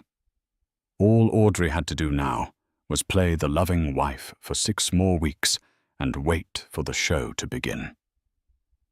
The final 6 weeks before the Ethelgard unveiling were the most grueling test of Audrey's resolve. The air in the penthouse was thick with Grant's escalating arrogance and anxiety. He was a man on the precipice of what he believed would be his life's greatest victory, and the pressure made him volatile one moment, effusively charming the next, snapping at the household staff over trivialities. Audrey was his calm, steadying anchor, a role she played with an Oscar-worthy performance. She helped him rehearse his speech, her face a mask of admiration. "It's wonderful, Grant," she'd say, "but maybe emphasize the community integration aspect a bit more in the introduction. It feels so personal to your vision." Each suggestion was a subtle trap, pushing him to more explicitly claim ownership of concepts she had documented as hers. He took every piece of bait, his ego too large to imagine she was doing anything other than adoring him. He was so consumed by his own impending glory that he failed to notice the subtle changes in his wife. He didn't see the cold resolve in her eyes, or the way her smile never quite reached them anymore. Behind the scenes, her coordination with her allies was relentless. She communicated with Victoria Finch and Cole Anderson through encrypted channels, meticulously planning every detail of the unveiling day. Victoria's team was preparing a bombshell video package, complete with graphics displaying the damning text messages, financial charts, and audio clips Audrey had managed to record of Grant on the phone with Bianca, laughing about his clueless wife. The Cole Anderson's legal team, meanwhile, was working with Audrey to prepare a formal presentation for the city council. They would be ready to step in with a fully patented, legally sound and far superior version of the Ethelgard project the moment Covington's bid was discredited. Cole had also begun quiet negotiations with the city's planning commission, priming them for a contingency plan should the Covington proposal encounter unforeseen legal complications. He was laying the groundwork for a seamless takeover. The greatest risk came a week before the event. Bianca Shaw, growing increasingly paranoid about being sidelined, ambushed Grant at a restaurant where he was having lunch with Audrey. She stormed up to their table, her face a mask of fury. "Grant, we need to talk. Now!" she hissed, ignoring Audrey completely. Grant's face went pale. "Bianca, this is not the time or the place. I've been calling you all week," she snapped. "You're about to present this project, and my name is nowhere on it. My father is about to cut me off completely. What was my share of this deal?" This was it. The moment of confrontation Audrey had dreaded. But instead of fear, she felt a surge of icy calm. She placed a gentle hand on Grant's arm, her expression one of utter confusion and concern. She turned to Bianca, her voice soft and wounded. I'm sorry, I'm Audrey Grant's wife. Who are you?" The direct, innocent question threw Bianca completely off balance. Her rage faltered, replaced by a sneer. "Oh, please, don't play dumb. You know exactly who I am." Grant, seeing his world about to implode, finally found his voice. "Bianca, that's enough. You're making a scene." He turned to Audrey, his eyes pleading. "Darling, this is a disgruntled former business associate. She's delusional." Audrey looked from Grant's panicked face to Bianca's furious one. She let a single perfect tear roll down her cheek. "A business associate, Grant? She seems to think she has a claim on your project. On us?" She stood up, trembling slightly. "I think I need some air." With that, she turned and walked out of the restaurant, leaving Grant to deal with the mess. It was the perfect move. It positioned her as the victim, cemented Grant's narrative that Bianca was unstable, and allowed her to escape before her mask could slip. From a cafe across the street, she watched as Grant furiously bundled Bianca into a car before racing off. Later that evening, he came home with a 2-carat diamond bracelet and a story about a desperate ex-colleague trying to extort him. He groveled and apologized for the scene, for the stress it must have caused her. Audrey played her part, accepting the apology and the bracelet with tearful relief. "I trust you, Grant," she whispered, letting him hold her. "I know you'd never betray me." As he held her, smelling of expensive cologne and cheap lies, she felt nothing but the cold, hard weight of the trap about to spring. He had survived Bianca's outburst, and his confidence was now higher than ever. He believed he had successfully navigated the final hurdle. He was untouchable.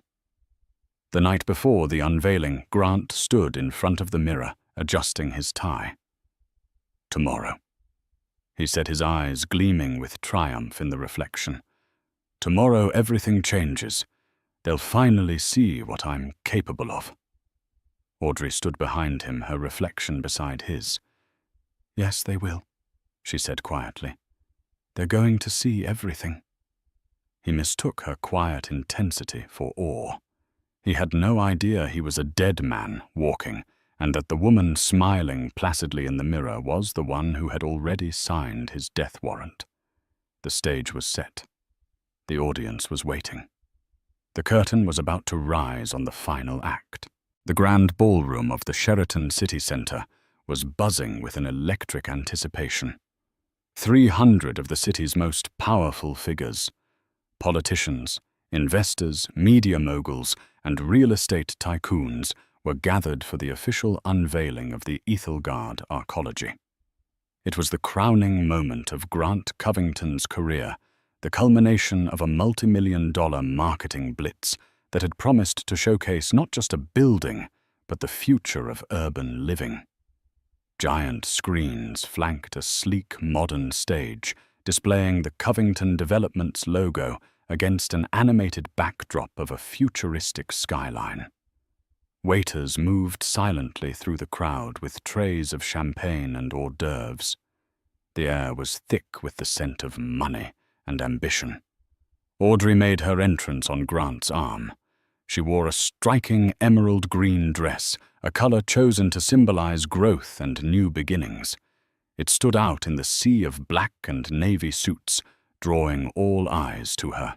To the outside world, she was the picture of a proud, supportive wife. Her smile was radiant, her posture poised. But beneath the silk fabric, her heart was a metronome, counting down the seconds with a steady, resolute beat. She spotted Bianca Shaw near the back of the room, looking sullen and furious. A glass of champagne held in a white-knuckled grip. Their eyes met for a moment, and Bianca offered a contemptuous sneer. Audrey simply gave her a small, enigmatic smile in return. In the front row, Audrey took her seat beside Grant's father, the stern patriarch, Harold Covington.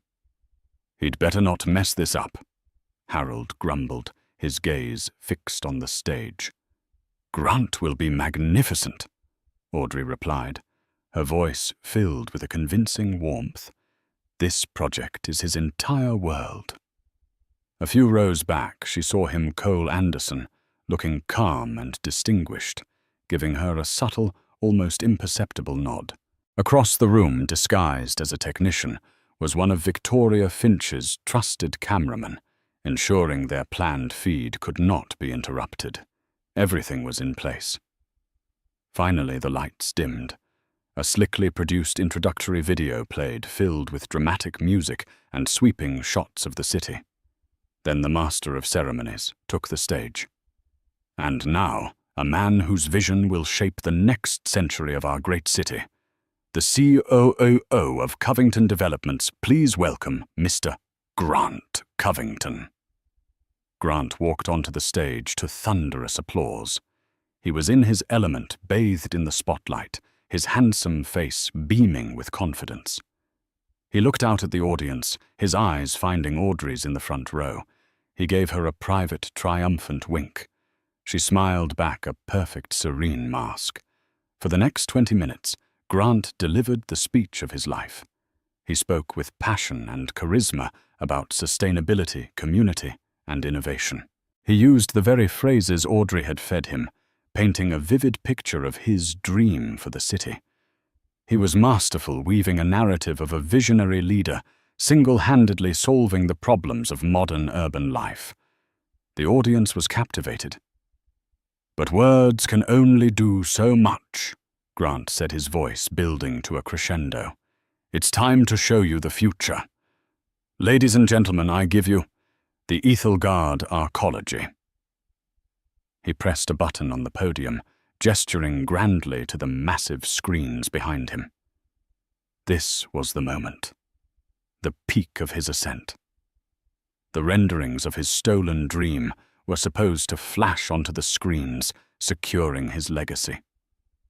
But the screens didn't show gleaming towers.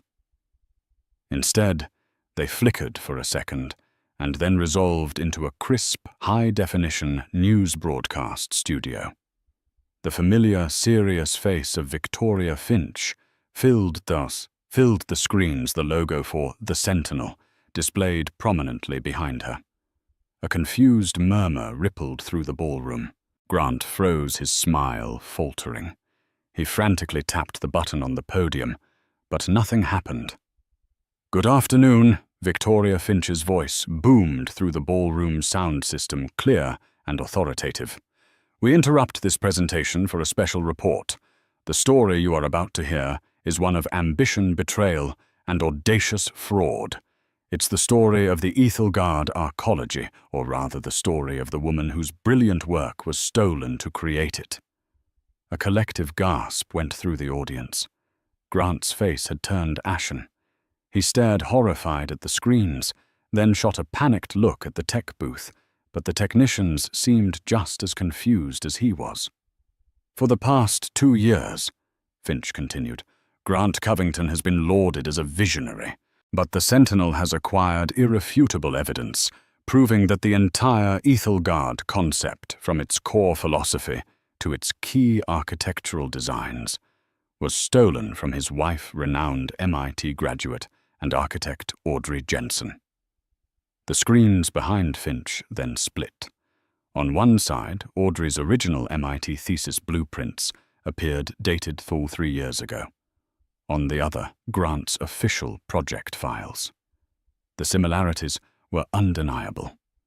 Then the most damning evidence of all began to scroll across the screen, the text messages from the burner phone between Grant and Bianca Shaw. Grant. She has no idea her little pet project from MIT is about to make me CEO. Bianca. And after you secure the contract, what about your sweet, brilliant wife, Grant? She'll be a rich divorcee, a necessary and very temporary inconvenience. The room erupted in shocked whispers. Bianca Shaw dropped her champagne glass, which shattered on the floor. Harold Covington had risen halfway out of his seat, his face purple with rage, staring at his son with utter disbelief. But the demolition wasn't over. An audio file began to play, Grant's voice filling the hall captured from a phone call he'd made in their apartment. Of course she bought it. She's smart, but she's naive. Thinks this whole thing is a team effort. She'll be devastated when I leave, but that's what the Covington lawyers are for. Grant stood on the stage, paralyzed, a statue of humiliation. The spotlight that had been his coronation was now an interrogation lamp.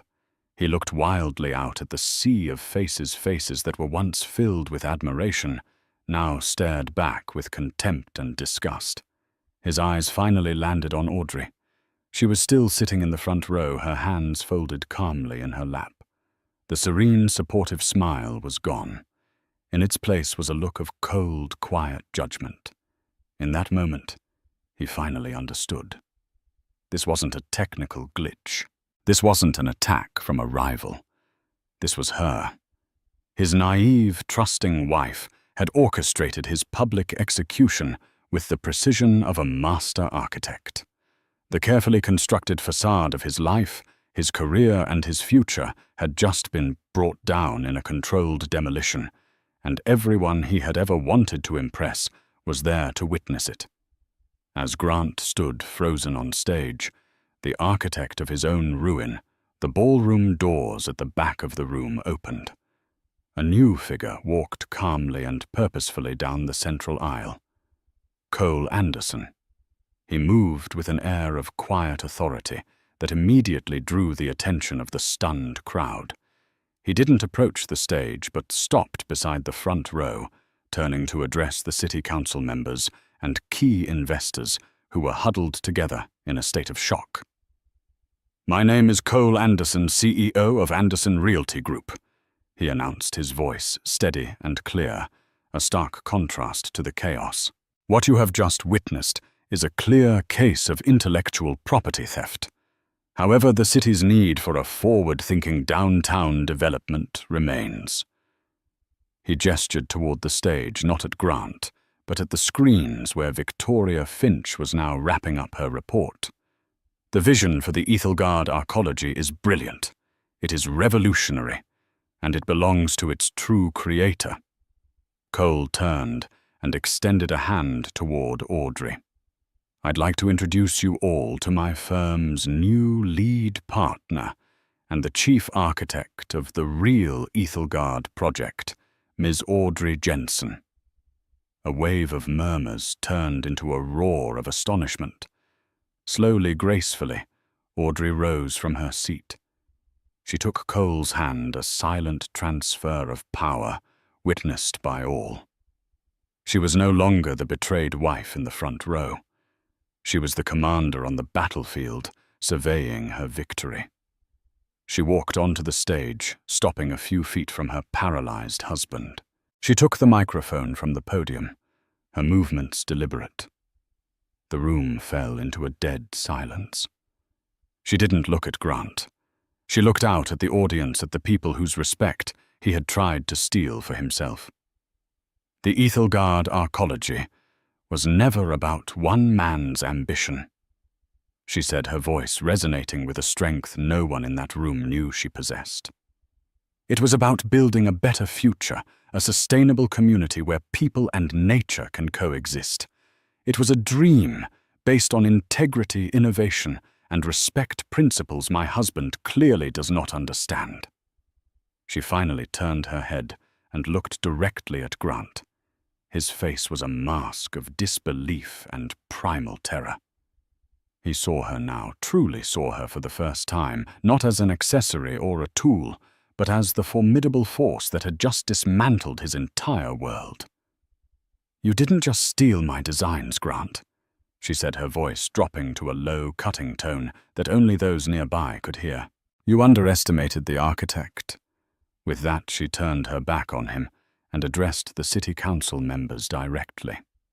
"Mr. Mayor, council members, Anderson Realty Group, with the full legal and patented rights to the authentic Ethelgard designs, is prepared to submit our official proposal by the end of the day.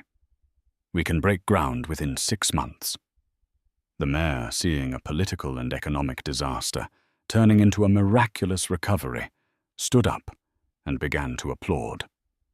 Others, sensing the shift in power, quickly joined in. The applause grew from a scattered clapping to a thunderous ovation, not for the fraud who stood broken on the stage, but for the brilliant woman who had reclaimed her destiny. Security finally came to escort a catatonic Grant off the stage. His father, Harold Covington, didn't even look at him. He simply stared at Audrey with a mixture of horror and grudging respect, before turning and walking out of the ballroom, the patriarch of a fallen empire. Bianca Shaw had already vanished a ghost at the scene of a crime, her own social and professional future in tatters. In the aftermath, the collapse was swift and total. The Covington development stock plummeted into oblivion overnight. Investors pulled out, lawsuits piled up, and within a month, the company filed for bankruptcy. Grant Covington, facing multiple fraud charges and disowned by his family, became a social pariah, his name synonymous with disgrace. Audrey, however, flourished. She filed for divorce the very next day. Free from the weight of her secret, she poured all her energy into her work with Cole Anderson. Their partnership was dynamic and respectful. They didn't just build their Ethelgard arcology. They improved upon it, creating a landmark that became a global model for sustainable architecture. Months later, Audrey stood on the construction site of her rising masterpiece, the wind whipping through her hair. Her phone buzzed. It was a text from an unknown number. "I hope you're happy. You destroyed me." She recognized it was from Grant. She looked at the message for a moment, then at the soaring steel skeleton of the tower in front of her, a monument to her resilience and her genius. She didn't feel anger or even pity. She felt nothing at all for him. He was a part of a past she had demolished to build her future. She deleted the message without replying and turned her face toward the sun, a genuine, radiant smile spreading across her lips. The payback was complete, but it was never just about revenge. It was about reclamation. She had taken back her name, her work, and her future, building an empire of her own, not on a foundation of lies, but on a bedrock of unbreakable strength. Audrey's story is a powerful reminder that the deepest betrayals can often ignite the fiercest strength within us. She transformed her pain, not into bitter hatred, but into a meticulously crafted plan for justice. She didn't just get even. She rose above reclaiming her stolen dreams and building a future on her own terms. Her victory wasn't just in exposing a lie, but in revealing her own undeniable truth and brilliance to the world. She proved that the most formidable structures aren't built of steel and glass, but of courage, intellect, and an unbreakable will. What did you think of Audrey's incredible payback? Was it the perfect revenge? Let us know your thoughts in the comments below. If you were moved by this story of justice and empowerment, please give this video a thumbs up. Share it with someone who needs to hear it. And don't forget to subscribe for more stories of incredible twists and triumphs. Thank you for watching.